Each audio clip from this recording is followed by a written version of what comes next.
Hello and welcome to the support vehicles group build from the Model Minutes Discord server. So let's get some thumbs up in the chat to let me know that you can all hear me, because I suck at doing streams and I always get my audio wrong. So it would be good to know that I've got it all working. But if you're new here, welcome.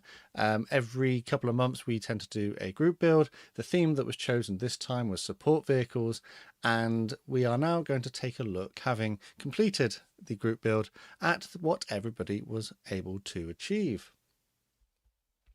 So just check the chat just to see how everyone's doing. We've got Southern Mercenaries in, Gary's in, Callum's Modelling Centre's here. We've got a few people popping into the chat now, so that's really good. As this is a stream, I will be checking the chat periodically and we can have a little chat about things. This may, Chris is here. Hello, Chris, all the way from Ohio. So there's a little bit of a chat, a little bit of communication, but I'm looking at this maybe taking between 45 minutes to an hour tops, based on the number of submissions that were sent in. So let's progress onto the very first part, which is where we discuss the theme. So in general, the themes are chosen by you guys. You decide what the theme's going to be, and it was chosen to be support vehicles. So this is effectively a military vehicle that's not used in frontline combat. So logistics, transport, reconnaissance, command, control, training, medical, that sort of thing as well. They could be armed, but ideally not in an offensive kind of way. So not used on the front line as such. So let's have a look through at what everybody did. So this ran for about 3 months, and everybody had the opportunity to start from the start date, and there is one in here which is a work in progress. So unfortunately this person didn't manage to complete their build by the deadline, but I'm still going to show it here anyway. So this is a Trumpeter 1/35 scale M1127 recon vehicle, or a striker. This is not a direct combat vehicle. It's simply meant for reconnaissance. So this one has a minimum armament of a 50 cal machine gun and a 30 cal light machine gun as well. So it's not exactly, the most aggressive of vehicles. So what the modeler has said here is that they put the suspension on, or parts of it at least, and it was a very painful step to do. They say it took a long time and they made a lot of mistakes, but fortunately it wasn't too bad, and you won't be able to notice them. I can't see them. I can't see the problems that you've highlighted there. Pointy pliers, Tamia extra thin, and a hobby blade to glue, clean up, and manipulate all of the parts. They say that although they haven't finished it, they're still quite happy with where they got to and how it looks so far. And yes, I think you should be quite proud of what you've achieved here. I particularly like the paintwork on there and the sort of subtle weathering that you can see, particularly in the top left. I know you've still got a little bit more work to do on this one, but I think this is going to look really impressive when you have finished it. So fingers crossed, maybe we'll get it finished before the next group build. Next group build, by the way, is going to be coming soon, so we'll talk about that at the end of the stream. I'm going to move on to the next one then. So this is a finished Tamia 1/48 scale British Armoured Scout Car, or a dingo. This is a kit that was, well, the subject itself was in service from 1940 apparently to 1974, so had quite a long service. The build, they say, was quite easy and simple, quite enjoyable, but the figures were quite hard to get them in place and to make the shoulders not have any gaps. They did the figures so the model can stand out, since it's a small kit. Yes, I could imagine, granted, looking at the size of the people, this would be a very small model, like in the palm of your hand. Overall, they said they had a lot of fun building and painting and trying something different, and they're happy with how it turned out. And yeah, I think you should be happy with it. I particularly like how you've applied the paint. It looks very neat and tidy. There does seem to be a little bit of weathering as well at the back. It looks like it's caught some mud on the mud flaps. Perhaps the figures look a little bit flat, and you could have done a bit of dry brushing on them just to bring out some of their details and highlight them. But to be honest, this is a very nice looking kit, and I think you've done a great job. So thanks for taking part. I'm just going to pop over to the chat, because the chat's in a separate window, and see how everybody is doing. He says, if you can find the chat window, there it is. So Callum's in, Xander's here. Hello, Xander. Welcome. Dean as well. Thanks for dropping in. Flippy Rock. It's late for some of you. Yes, I know. 16:30 GMT was the start time for this one because I'm a bit busy later this evening. So it's earlier for some people, and naturally, if you live on the other side of the world, it's going to be your past your bedtime probably. So thanks for everyone who's able to drop in today. So let's carry on. Havel Models is here. Hello, welcome to the stream. Let's now progress. Oh, what's happened? I've lost my screen. I am doing well at this today. There we go. So the next one is a Revell Chinuk HC4, which you can see has had the addition of an underslung load. So this is the 144th scale kit, I think, by the size of it. They say that the build-up was very good and they're pleased with the overall result. You can see that there is a 3D printed, or at least a resin, field gun which has been underslung, and they've managed to put it on a sort of display where it's hanging and carrying this field piece, which does look pretty cool. This is the kind of stuff that I really like to see. I do like the look of this kit. It's a very nice and clean build. You've got some shading there on the panel lines. The paint is applied very neatly. It's a very clean build. It's very nice to look at. I don't know if there was any suggestions I would make on this. Perhaps on the bottom image there, you can see the decal maybe hasn't quite settled into the panel lines there. Maybe a little bit more like a setting solution perhaps would help them. But no, on the whole, I would be very pleased if I had achieved these results with this kit. And I really like that you've managed to do an underslung load of it and got it in a sort of flying pose. So that's really good fun. Something definitely to think about for next time for me when I build a kit like that. Up next is a Trumpeter Maz537G with a tank transport trailer in 1/72nd scale. They say that overall this was a good kit, although simplified in certain areas. The cab, the chassis frame and trailer are made up of large pieces. Truck suspension also comes in single pieces as well.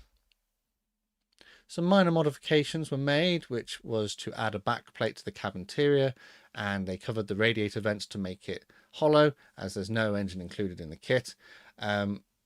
Sorry, to not make it hollow. So it's basically hiding the fact there's no engine.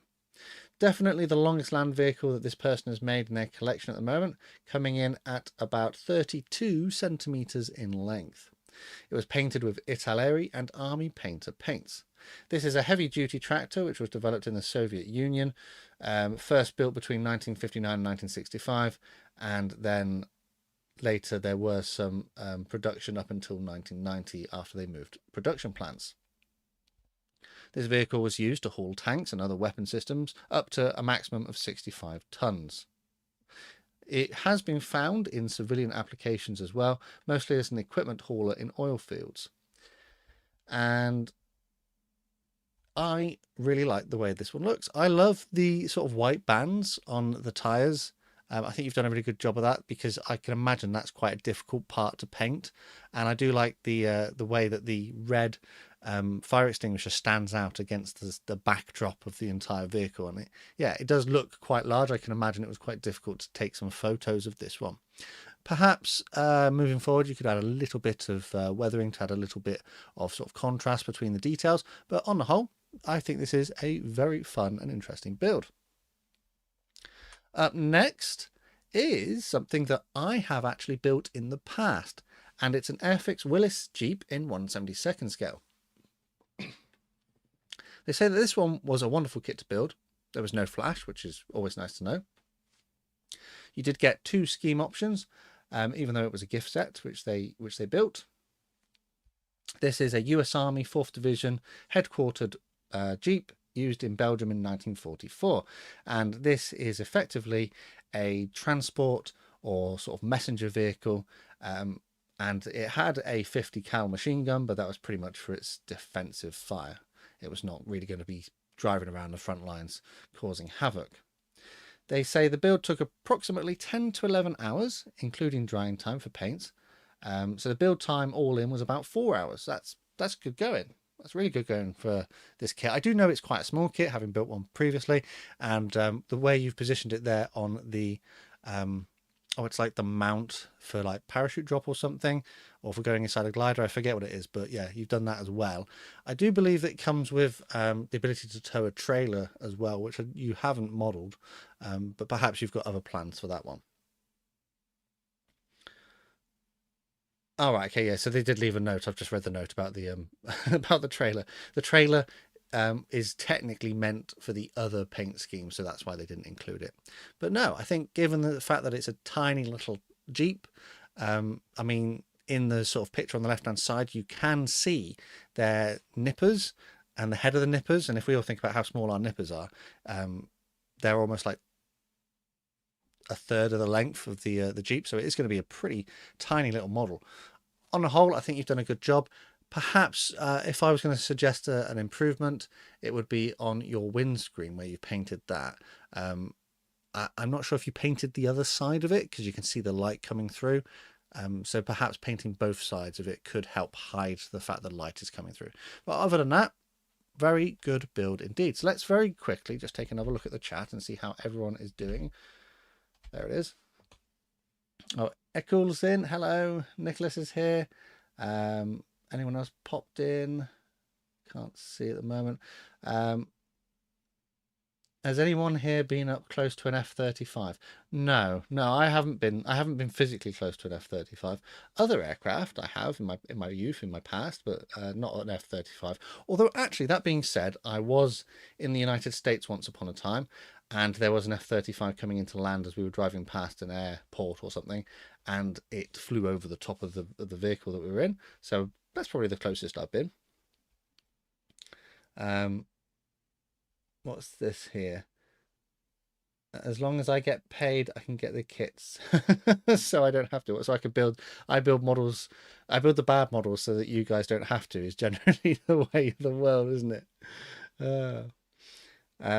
Yeah.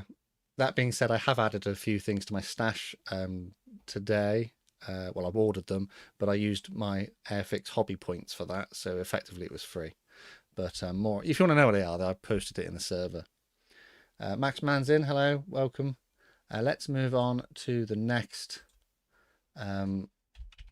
thing. If I can tab back to the correct screen. There we go. Which is a Italeri Westland Wessex HU5 in 1/48 scale. So this is a 2012 tooling, but is a 2022 rebox. So the first thing they say about this build was, wow, this was a disappointing build. They say that it's like you think they might be able to see that it's disappointing. For a fairly new tooling, Italeri have missed the mark, supposedly, with this kit. They say they've been put off making further Italeri kits due to poor fit, poor alignment, a lack of guides for placement of internal parts, abysmal and vague instructions, painting instructions in black and white, decal placement which doesn't correlate to the size of the decals nor the airframe, and so on. But they say, I think you get the point. This does sound a lot like the criticisms I have for certain manufacturers. They say they think the issues didn't show up as much due to building it, that they would build it into a crash diorama rather than as pristine build like this. They say that there's quite a few issues that they couldn't resolve, but one positive was discovering that Mr. Paint's acrylic lacquers MRP 380 being used for the RF Blue Grey is wonderful to work with.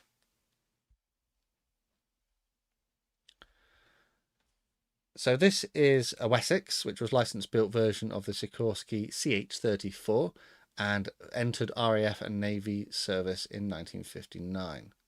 So this is a Wessex 5 here, which featured a pair of gnome turbo shaft engines instead of the radial engine originally used. The Wessex was serving up until 2003 with the RAF in a search and rescue capacity, though it was retired earlier by the Navy. The Sea King and the Merlin would take over its role. The aircraft depicted here is X-Ray Tango 461, which was operating out of Cordros in the 80s. 461 had previously served in the Falklands before being transferred to 771 Squadron at Cordros. Unfortunately, she was lost in 1987 after an engine failure, the crew being forced to ditch. But good news, they all managed to escape and were rescued without injury. So that's really good. You say this was a bad kit and that your skill wasn't great enough to fix the problems. However, I'm looking at these images and I can't... Well, if you hadn't told me that there were problems, I probably wouldn't have noticed them. I don't know enough about the Wessex to say categorically if the decals are the wrong size or whatever. So I will defer to your expertise in that, having built this one and I haven't. Generally, I think you did quite a good job of it. It looks to be a very clean build. I very much like the fact you managed to get your orange and your grey markations nice and neat.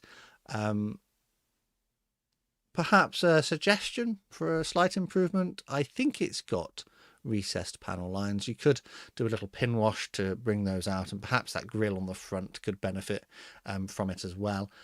But yeah, no, it looks... I think you were going for a pristine kind of finish, and that's what it looks like here. So yeah, well done. Let's move on to the next one. And we've got another land vehicle. This is a Tamia 1/35 scale Willis Jeep. This scheme that they've picked here was for a convoy commander who served in the Red Ball Express. They say that for the build, the kit goes together like a dream and looks lovely, all painted up and weathered. They used mini art figures as well, and they went together pretty good, although they had to switch out the original heads on the Jeep GIs. I say the base is a photo frame with air dry clay and Vallejo mud, which they think helps to sell the rainy, muddy side of France at the time that this was being used. They say the only problem was losing the clear parts and losing the matte varnish, so they used a gloss varnish instead, which explains that. But, you know, if you're using gloss varnish, you could say that it's raining, isn't it? So that's what it looks like. That's what I thought when I saw this, was it is raining, which makes sense to me. So actually swapping it out for gloss isn't a bad thing. I see you've done a little bit of sort of weather in there. You've got your emblem, the star on the bonnet looks like it's been scuffed. Someone's perhaps stood on it, or the paint's been scraped off through wear. Perhaps they put something on it, like a box or something to transport it, and it's taken the paint off. But yeah, no, I think it's looking pretty good. I think figures are hard to do. I really struggle with figures. I wouldn't, in 1/35 scale, try and pick out eyes or anything, because it's just so hard to do. But I think maybe, as I mentioned earlier, a little bit of extra dry brushing or something, just to bring out a few more highlights on the figures, could make them look a little sort of more alive. But other than that, I think you've done a really, really good job. Let's just swing over to the chat and see how everyone is. Oh, so someone's popped off. Nicholas is gone. Thanks for dropping in. Magic Models is here. Sandwich is here. Ron's here. Hello, everyone. Thanks for dropping in. To Boldly Go's dropped in as well. Yep. Callum, I agree. These builds so far are great. Yep, everyone's done really well. The thing with these group builds is it's really fun seeing how people sort of improve. So someone who did something last time, they've done a little bit better this time, and so on and so forth. They're constantly improving, which is really good to see. So let's move on to the next one. And the next one is an aircraft. And this is an Airfix 172nd scale BAE Hawk T Mark 1A. So this is a training aircraft. This was the Scheme B of the kit, which is from 208 Squadron, Royal Air Force Valley on Anglesey in Wales, dating from 2016. So this aircraft has to be painted in gloss black, but it does have a very nice bit of tail art on it, which potentially was for the 100th anniversary of the squadron being formed. They say the build went together very well. They had no fit issues, and the whole process was enjoyable. The build fits the theme of the group build, as it's a trainer aircraft and isn't primarily used for frontline fighting.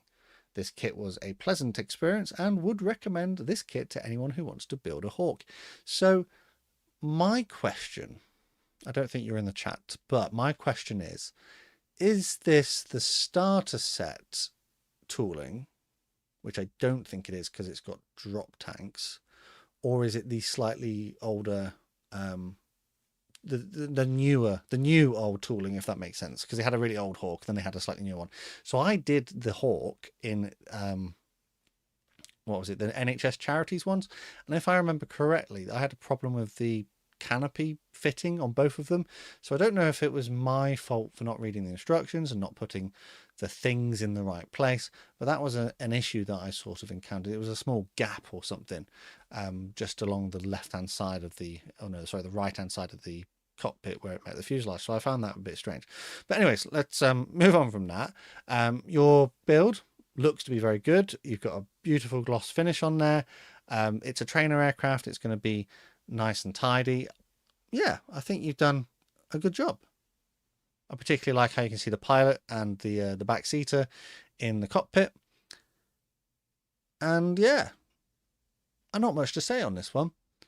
Perhaps a slight improvement. I can just see on the wheels, the black tires are maybe your brush control, just something to practice just to get a little bit neater. I struggle with that as well, so don't worry too much about it. It's quite hard to do that. But I find if you're painting wheels, if you rotate the wheel and keep the brush still, that can help. So let's move on to another aircraft, this time in a sort of surveillance kind of guise. This is a Plat/Dragon 144th scale SR71A Blackbird. This is the Plat's rebox of the relatively recent tooled Blackbird, and they say it's a stunning kit. So this is a suitable topic because it is a reconnaissance aircraft, and this has been they've chosen to build 17974, which was a pretty prominent Blackbird, as it was the last SR71 which was lost, which was due to a crash, but both crew ejected and survived. They had a lot of fun with this one, particularly experimenting with shading on a single colour airframe, and they say they think it went well, and I would agree with you. You have done a very good job with that. Black is difficult to do. I've tried it on my F117 when I did that a little while ago. So, I mean, you're kind of not working wholly with black, are you? You're doing different sort of shades on it. Yeah, I really like the way that you've done the shading for the black panels on this, because it just adds so much more depth to it, adds that extra weight. They say they experimented for the first time with the AK paint pens in the cockpit section, which was very easy to use and worked a treat. Unfortunately, it's something that will probably never be seen. So yeah, no, it's a very clean build, very nice indeed. I would struggle to pick up any suggestions for improvement on this. I think you've done a fantastic job. If anyone got anything for Callum in the chat, let him know. But yeah, I don't think I could do better. So, speaking of me not being able to do better, the next one is mine. So,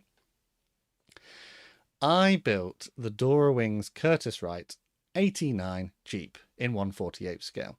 This is an advanced twin-engine trainer which was used by the United States Army Air Force during World War II. So, where do I go with this kit? This has some issues. Despite the fact that this is a 2021 tooling, so it's only 3 years old, there was a lack of locating or alignment markers and pins, and there were questionable design choices, such as there's lots of parts for the engines, and you have to use them all, otherwise the engine doesn't fit in the nacelle, but once you've done and you've put the cowling around the nacelle, you can't see a lot of the engine. Also, the landing gear, normally when you have an aircraft, the landing gear pushes up into the landing gear bays and the aircraft's weight sits on it. That's not how this aircraft is designed. It sort of pushes away from itself, which causes the landing gear to come away inside the nacelle. It's strange. It's a strange design. So there were a lot of fit issues as well. Every single part needed work to get it to fit, and some parts have joins in the middle of a flat surface. So like on the tail, on the elevators and other areas like that, the joins are halfway along rather than along the thin edge, which is very frustrating. The decals though, decals were really good. Can't even see the film on the decals. I really like that. And I finished this kit with airbrush lacquers and the remains of a can of metal coat. So I just used up this spray can of metal coat that I had. I'm glad it's finished. It's a very interesting aircraft. I really hope that Dora wings, because this is the first Dora wings kit that I've built. I have another one. I've got the Vanguard in the stash, which is 2023 tooling, I think. I hope they aren't all like this. I hope that they are a bit better. I was very disappointed with this one. I thought it'd be a quick weekend build. It took me more than that. It took like 4 days almost solid to get this one done. Yes, there's lots of gaps. There are bits and pieces where I'm not entirely happy with it. I know there just everything needed seams needed sanding. This can build up into a nice looking kit, but you do have to put a lot of work in for it. And I really hope that the rest of the Dora wings range does not look like this. Well, I don't mean not look like. I mean, it doesn't. You don't experience it like this. I hope they've learned from this, from the errors that this kit has, and the next kits are designed to a better standard, because this didn't feel like a 2021 tooling. It felt like a 1970s tooling, which was strange. But let me know in the chat, how do you think I got on with this one? We will move on to a different twin engine aircraft, but not a training aircraft. This time a transport aircraft. So this is a PM Models TAF Beachcraft. So I did think about building this actually, but then I saw that you were going to go and do it, and I was like, oh, I won't. I know a shop sort of in my area has some of these, and I thought, oh, that'd be a cool kit to build. But yeah, it's nice to see that you did this one. They say that there were some problems with this build, some because of PM from the design side of things, but there were some from their side in the construction as well. First off, the fit and quality of the parts was horrendous, so we're following on from a bit of a theme here. No detail in the interior and very few details in the exterior. So they pretty much free-handed the entire interior. So the interior is almost scratch built, lots of extra details added.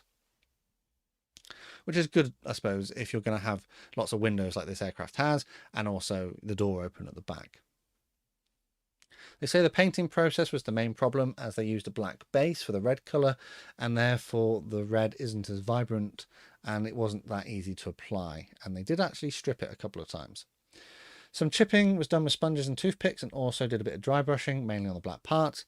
The exhaust pipes were added using wire, and the door was cut and then positioned in an open sort of location. They can't find any real pictures of this exact plane used by the Turkish Air Force, but it's along the right lines of something that would have existed at the time. Generally, yeah, looks to be pretty good. I think that black base is possibly the problem with the sort of overall colour. It gives it sort of an impression of looking quite sort of dirty and a bit run down. If I'm doing a yellow or a red, I will use like a white base coat to make it more vibrant. I know that other people out there have done experiments and they found that like if you want to do like yellow, then a pink is actually better or something like that. Is a bit bizarre. So yeah, I tend to find that if I'm doing a light colour, I want a light base coat. So yeah, that's the only suggestion I would make. I think you did well with the kit that you had. I'm just going to pop into the chat. Let's see how everyone is.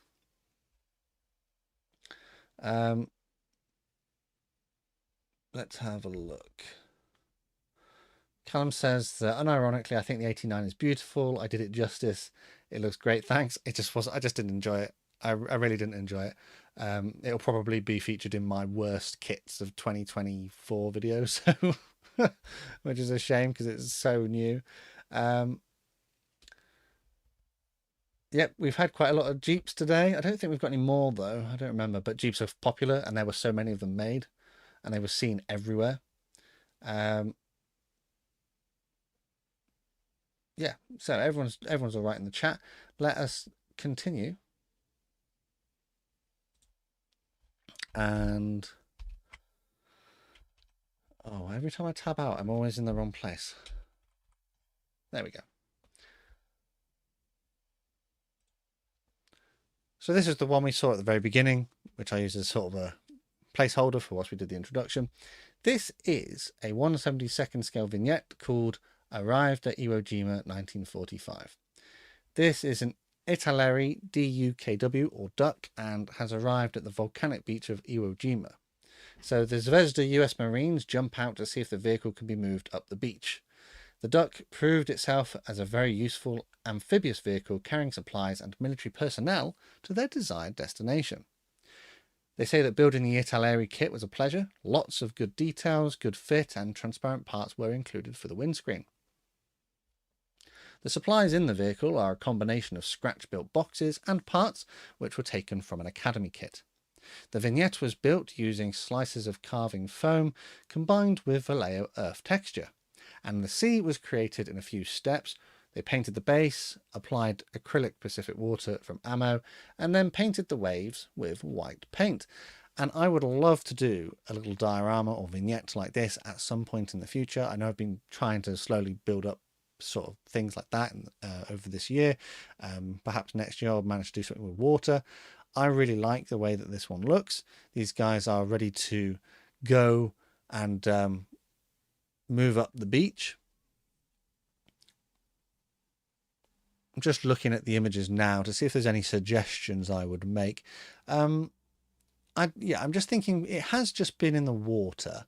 Perhaps it could have just thinking off the top of my head here, perhaps you could use some gloss paint or some of the water effects on the lower parts as it's come out the water. Maybe you could simulate it sort of dripping off.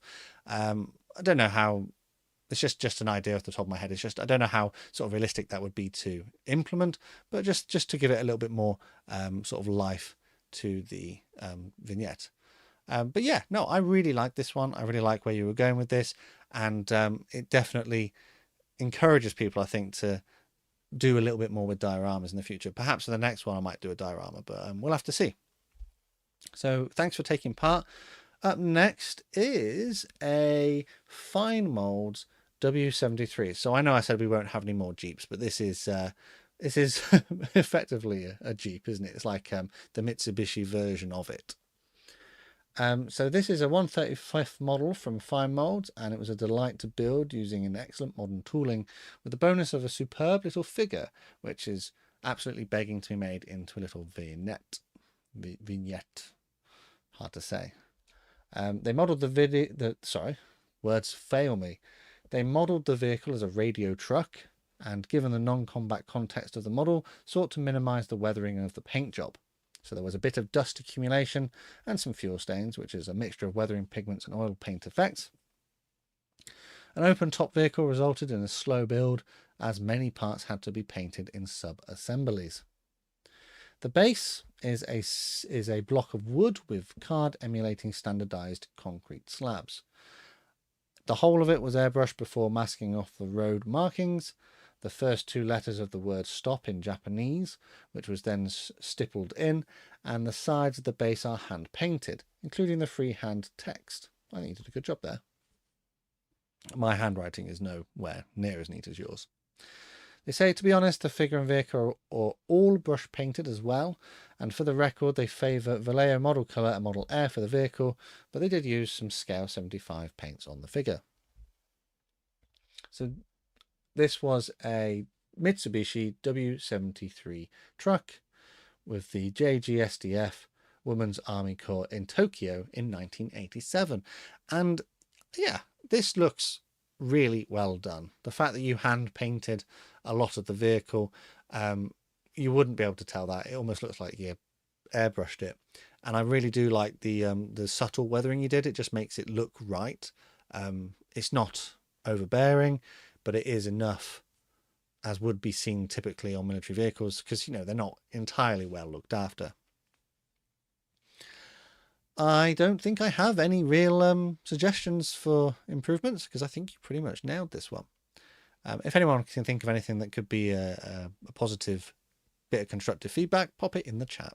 But otherwise, we're going to move on. Thanks for taking part. Next one is a 1/72nd scale RPM Ford T tanker. So this was inspired from some photos of a Ford T tanker truck filling up a Dutch Fokker D7. There we go. somewhere during the 1920s, which I think you've made it into a little diorama there in one of the pictures. They like the groovy looking design and thought it would be fun and interesting topic to do some scratch building. So the base of the truck is RPM's Ford T, recon vehicle from World War One. This was a simple build which would provide pretty much a great looking little car. Some parts like the MG and truck weren't needed for the tanker, so those were left off. The tank on the back were made from a pen. That's really interesting. And the other stuff on the side from several bits from the spares box, and some clay as well. The window was not included, so they had to make that themselves from scratch. It was just some clear plastic, which was then curved and painted as appropriate. They only had black paint and, they only had black and white photos of the subject they were modelling, so they don't really know what colour the car would have been, so they just painted it black. The diesel drums had a slight more metal kind of colour to them. The metal colour was a bit of experimenting with several paints mixed with silver for the shining effect. A fun note is that the front grille had no detail. So they looked around for something thin that could give the same sort of mesh details and found a piece of fabric from a pair of pants. And this gives it a nice and small mesh appearance. Yeah, no, and now that you've mentioned it, that looks pretty good. I hadn't noticed that before. So they did make a little diorama to go along with it, which is not technically part of the group build, but we've included the pictures here just so you can see how small it is, but how it would also fit in with the sort of theme. Yeah, no, very, very cool. I love that you went sort of out of the box with this one. You decided to do something a bit more different and did some scratch building. And on the whole, I'm very impressed with it. It's such a small kit that when you take close-up photography, it's really sort of like unfair on it. It's really unkind, which can be a struggle. I would, I'm not sure what to suggest as improvements. Perhaps the rims on the wheels, the sort of the metallic parts, they may have been more like of a silvery kind of color. I feel like I've seen sort of real life examples of the Ford T, you know, like in preserved, where they probably would have been like steel or aluminium or not painted. But you know, that's just me thinking outside the box. It's no criticism on your build. Your build is very well done. But it may have just added a little further extra visual interest to the vehicle. But anyways, I think maybe we move on. This time we're going on to another vehicle, which is a 1/35 scale Tamia SD Kfz 222 Siegfried. As used in North Africa, this was their first armoured car, and it went pretty well to the wheels and the flimsy PE for the cage. Yeah, I can imagine the little cage on the top a bit frustrating.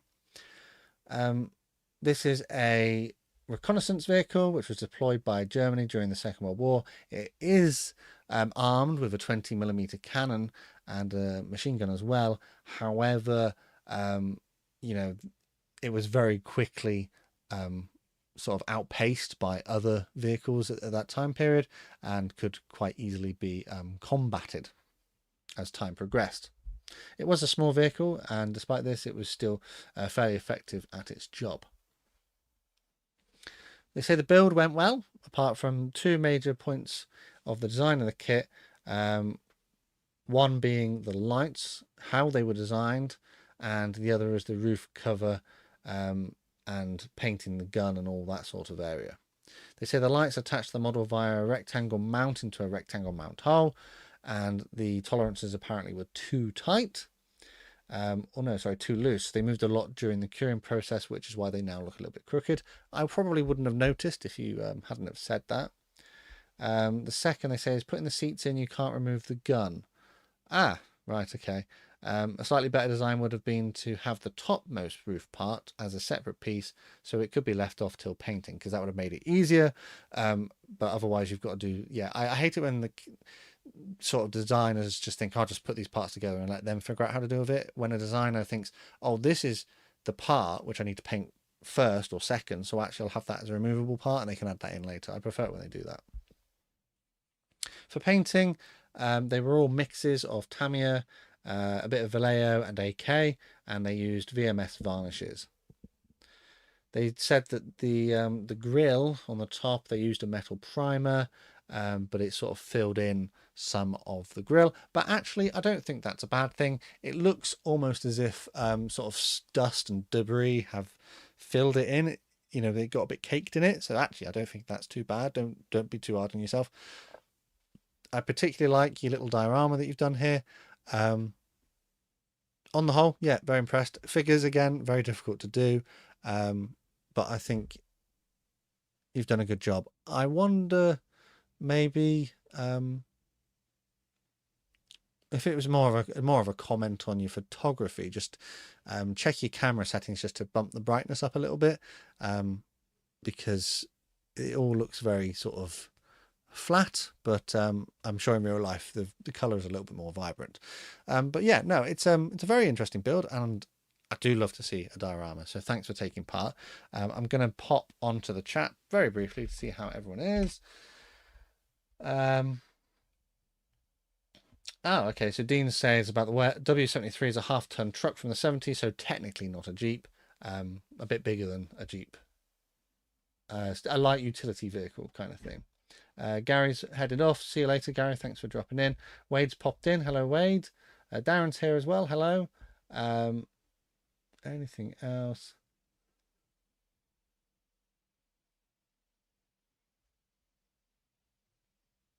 Nope. Other than that, we will move back to the slideshow. So up next, we've got something a bit bigger. This is a 1/72nd scale C130 in 1/72nd scale. I've said that twice now. This is from the Italeri kit and decorated in Royal Australian Air Force colours. This is a 1980s tooling, which, you know, it's not the worst thing in the world, but yeah, they've done your job. You've done the best that you could with an older tooling. They say that parts didn't want to go together, spacings were off, detail is fairly crude. There is a gap on the bottom, which we haven't seen in this image, but they left it just to sort of point out how bad it was. They say the wing roots had issues as well. The landing gear was difficult, and the wheels have enough camber to look like someone's custom tuned C130. Amazing. Something they're also learning about Italeri is their decals aren't consistent. They've had them glide off the decal paper in the past and release almost instantly. However, this time they had to soak them for half an hour. That seems excessive. They were really stuck on there. On top of that, it seems as the printing wasn't done properly or was just incomplete, as there was an inconsistent sheen on the decals. They say they did go a little bit heavy themselves with the varnish in some areas, and it has run a little bit. I don't think I can notice that in the pictures. Perhaps you can only see it when you're like close up. But yeah, sometimes you just need to get, they said here that you just had to build it and get it done. And I feel the same about some of the kits I build. You start it and you get so excited for it. I think my build was the same. My Dora Wings Jeep, it was just like, I just want to build it and get it done now because I'm kind of tired of it. So overall, the scheme is neat. It reminds them of the 1950s airliners. Yep, I can see that. They sign off by saying, I hate this thing. Gonna go and do some kits for my N-scale layout now. Do you know what? Don't be so hard on yourself. I think you did a good job, despite the issues the aircraft has. If you hadn't pointed out some of the issues, such as the wing roots, wouldn't have noticed them. C-130 has a special place in my heart. It's one of my favourite aircraft, and I think you did a really good job of it. Maybe a little weathering in a few places, just to add a bit of extra sort of depth to it, but I know you were pressed for time, so don't worry too much about that. Up next is David with an Airfix 1/72nd scale Bedford QLD truck. It's a 2010 tooling, and the plastic was of a good quality. There was almost no flash, so I mean, some of these, the old Airfix kits, they do have a bit of flash these days because they're a bit older now. It says it took them 3 days to make, which actually, you know what, doesn't look like you rushed it as such. They say they lost the steering wheel and a headlight to the carpet monster, but that was it. Well, that's The poor guy's not going to be able to steer this one now. For painting, they used Humbrol and Atom acrylics, and they were airbrushed on. And this is their second proper model they've airbrushed. So I think, yeah, it looks all right. The paint's pretty smooth. They used Vallejo pigment powders for a mud effect around the wheels, which was their first attempt. I would say, looking at the pigments, I see where you were going with that, but the mud, I think it would be more all over the wheels if it had been driving off-road. Yours is a little bit sort of patchy. Perhaps it looked as if it had been driving more like on a road which had had mud dropped on it, and it was only picking up sort of certain elements of it. Overall, they say they're pleased with how this went. It's definitely turned out better than they expected. It was nice to build, a relatively simple kit, but it still has some good details. So they say if you want to get one of these, they'd recommend it to you. Yeah, I think on the whole, you did a good job. I would probably practice a little bit more with those pigments. I struggle with pigments myself, so don't worry too much about it. But just to give it a bit more, I'd say more. Put some more on it. Make it dirty. These things could go off-road, couldn't they? So just make it dirty. Make it look disgusting. But yeah, no, good build. Let's move on to a Nakajima J1N1R, or Irving, in 144th scale.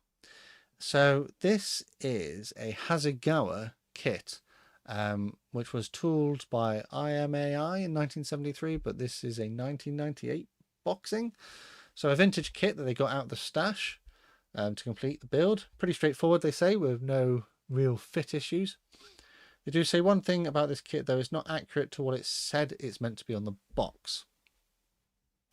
The box depicted the reconnaissance variant of the J1N1, but the tooling is actually for the night fighter version. So, you know, if you look at the two versions, you might be able to see the difference. The night fighter lacks the larger greenhouse canopy that houses two remote controlled turrets. So the kit compensates for it by giving you extra small clear part to put in place of the forward firing gun, which requires cutting the fuselage to make the part fit. Also, it doesn't have the clear part for the nose window of the Recon variant, so they had to do that as well by painting them on. A mix of gloss acrylic for the semi-gloss black and royal blue, and they say the surface details were pretty alright. Crisp recessed panel lines all round, but the kit had no interior details, but you know, that's kind of expected, what with the age and the small scale. For the weathering, they kept it simple. Just a bit of light chipping on the leading edge surface, engine cowling, propeller blade and step going up to the cockpit. A mix of black and brown cheap art supplies acrylic colour was used as a panel line wash. Yeah, small kit. I think you've done a good job. Naturally, this is a vintage build. I love building vintage builds because vintage kits just need to be built. They need to meet their destiny. I don't know. I mean, I understand why kits don't end up getting built. It's because people buy so many of them and then they just sit on shelves, because I am guilty of that. I'll put my hands up. I'm wholeheartedly guilty of that. But getting a vintage kit out and building it, saving it from being just collected, is a great way to go. This kit obviously has its failings, but I think you managed to address them really well. Again, a small kit, photography up close can be quite harsh on it. Yeah, no, I think you did a good job. I'm just looking at the images now, trying to see if there's anything I would suggest as an improvement. There is a slight seam on one of the propellers that I can see there.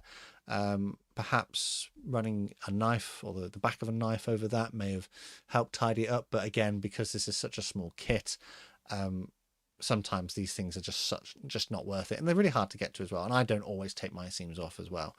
So don't worry too much about it. I think very nice looking model. Now we can have a look at a Tamiya 1/48 scale Fiesler Storch, which they say the decal or paint scheme chosen was an unknown unit, but it was used in winter 1942 on the Eastern Front. So this is a reconnaissance aircraft, which was used to, you know, spot artillery strikes and, you know, the enemy. The plane originally had a European scheme, but were brush painted white to fit the environment. So you can see that on the upper side of the wings and fuselage. So the paint isn't supposed to be like 100% great because it was painted over the top of another one. The main difficulty building this kit was during the assembly, as there was a lot of tight fits of different parts, and there were some errors being made which then snowballed, pun intended, to cause issues later on in the build. They did say a fun part there was the decals, as there weren't that many. Most of them were quite large, and as they were from Tamia, they were of a good quality. Another fun part of the build was the weathering. They added some sort of staining and soot to the engine exhausts and some chipping, and the edges of the propeller. So they say that this meets the theme of the group build, as it was a reconnaissance aircraft. Yeah, I think it can be difficult to do these sort of hand-painted camouflage schemes. You know, they were done in a rush to sort of match the environment they were being used in. I think you did a good job of it. I'd say perhaps one small suggestion as an improvement on the canopy. I think you hand painted the canopy. If you take a toothpick or something and run it along the frames or the edges of the frames, it will just help remove any paint that may have inadvertently gone on to the actual flat areas of the window and make those edges like a little bit sharper. But yeah, on the whole, nice looking kit. Let's just do a quick swing on to the chat. Callum's talking about getting some Aoshima 144th scale aircraft. I do like 144th scale. I have got a few kits to build in my stash, but I need to look into doing that at some point.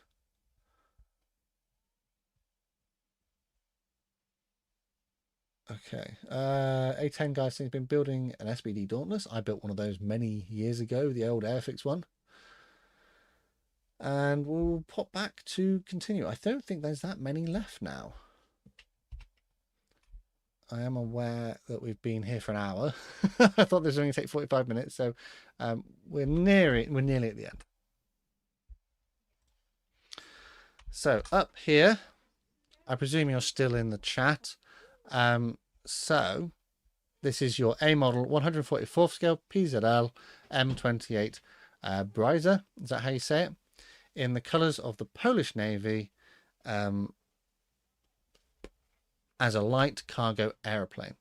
So that's perfect for the theme of the group build. The build was something they won't forget, with tremendous fit issues, accuracy and quality control problems, and decals that came already damaged, so you were already starting on the back foot.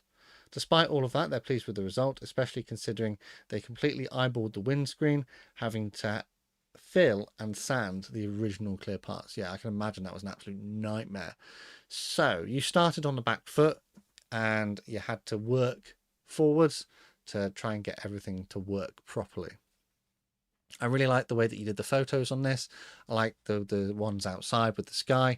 We always see aircraft from the ground because we're on the ground and aircraft are in the sky, so this is the sort of angle that we see them at. But when people take photos of flying aircraft, they tend to do it from above, which is sort of atypical for how we would see them, unless we're naturally in a plane or like on a building watching them take off or something.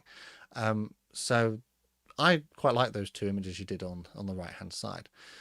A small kit with small problems that you had. I like that you did your little propellers. They look like they're spinning.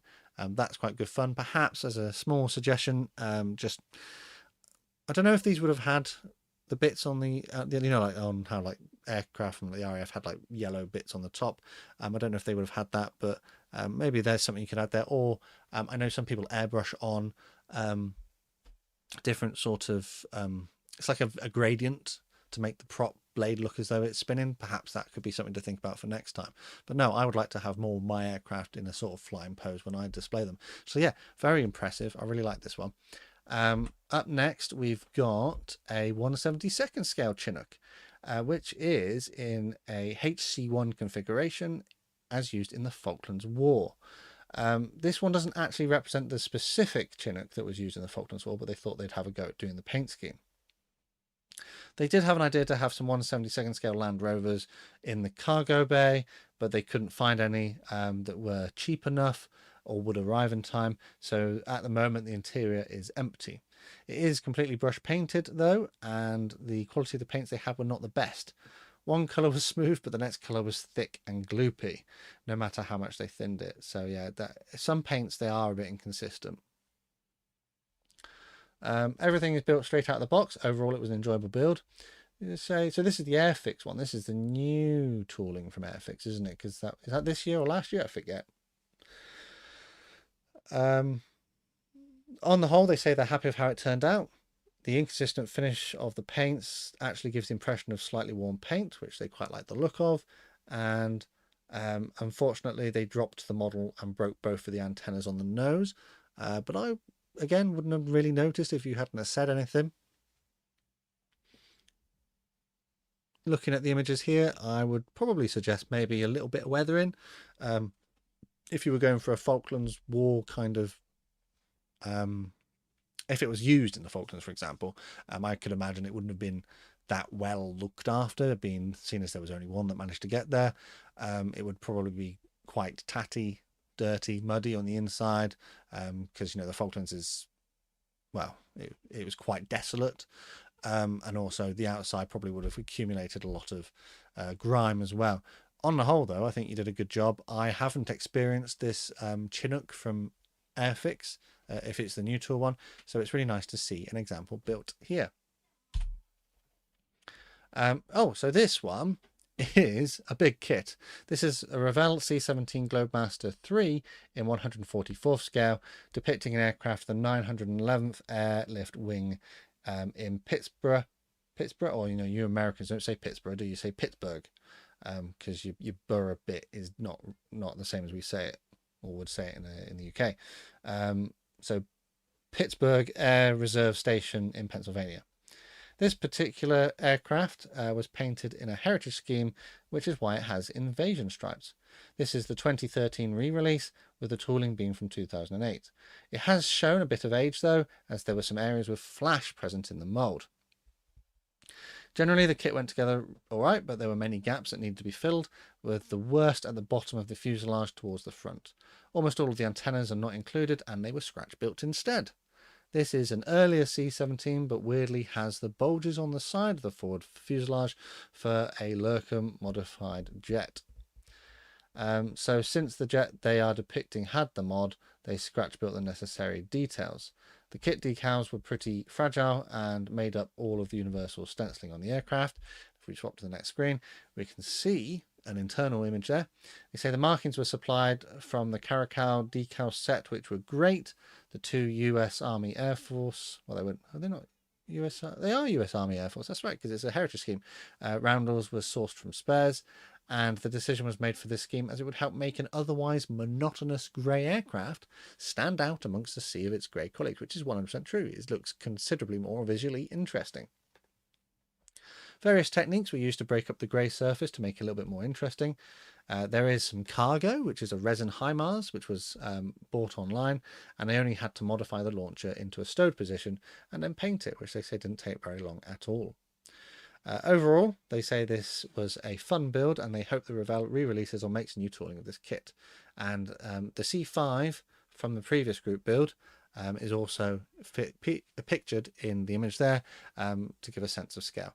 C17 has a place in my heart as one of the aircraft that is one of my favourites. I would struggle to find anything to critique or suggest to you for improvements, because you're naturally a very talented modeler. But yeah, I think the pictures speak for themselves. Here we've got Jerry with a 1/72nd scale RPM PWS 26 trainer aircraft, which was in service between 1937 and 1939 with the Polish Air Force. Some of the aircraft, having been captured during the invasion of Poland, would be in service with Germany or even the USSR, Bulgarian and Romanian air forces. It was a training aircraft in the pre-war years, and the kit, they say, was pretty awful. There was no detail really. Seeing as the tooling is from 1995, they say they weren't surprised by that. The decals unfortunately broke easily, making them difficult to work with, and the Polish checkerboards on the wings were much larger than they should be. I don't think that's too much of a problem though, because if it's a training aircraft, it just helps, you know, identify it as such. I think it makes it not sort of people. If it was like during a war, people would go, oh, you know, that's clearly this country or whoever. They said that this one had to be submitted as a work in progress kind of kit because they would have liked to have done some more weathering on it. But actually, seeing as it was a training aircraft, I don't think the weathering would have been too like sort of obvious, because it probably would have been quite well looked after and quite well maintained. It wouldn't have been operated to a certain extent where it would be absolutely trashed. I think, yeah, you've done a good job. Maybe you do want to do a few bit extra pieces. I have noticed, I think on one of the checkerboards, there is a little bit of cracking, or maybe a little bit of bubbling underneath the decals. So that would be my suggestion. Just take a little bit of time just to make sure they've smoothed out and got all your bubbles out. You can actually pop the bubbles with like a pin, which I have done a few times, but you do have to be super careful you don't tear them in the process. But yeah, I like this. It's a nice looking kit. Thanks for taking part. Up next is a little diorama. This is a Tamia 135 scale KS600 motorcycle and sidecar. Sadly, you didn't leave much information about this build, other than this motorcycle was used in dispatch and recon missions, and that's pretty much all we've got, which leaves it up to me to kind of discuss things, I suppose. I do like the little diorama base.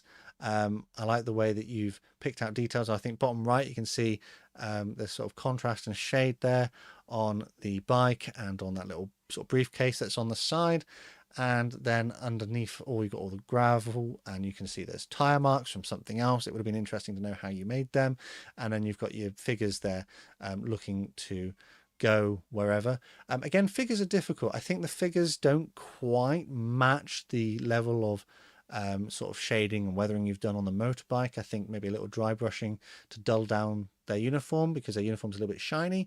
But no, yeah, figures I find very difficult to do. So perhaps that's something that you could work on as well in the future, because I know I definitely need to. But yeah, good build. Thanks for taking part. Let's now look at a 1/35 scale Kubelwagen Type 82 from Tamia. And this is a DAK vehicle, because it was the only way the kit was allowed to be built based on the scheme that was included. It would have been fun to build an Eastern Front Kubelwagen, but they weren't going to buy aftermarket wheels, roof, etc., because you know it gets expensive, doesn't it? Especially when we need to sometimes just build our kits. They say the kit being from Tamia, there were no fit issues to speak of. The decals were fine, but the front number plate put up a bit of a battle. They used Tamia Mark Fit, which worked perfectly on all the other decals, but in this one, the decal looks kind of crumpled.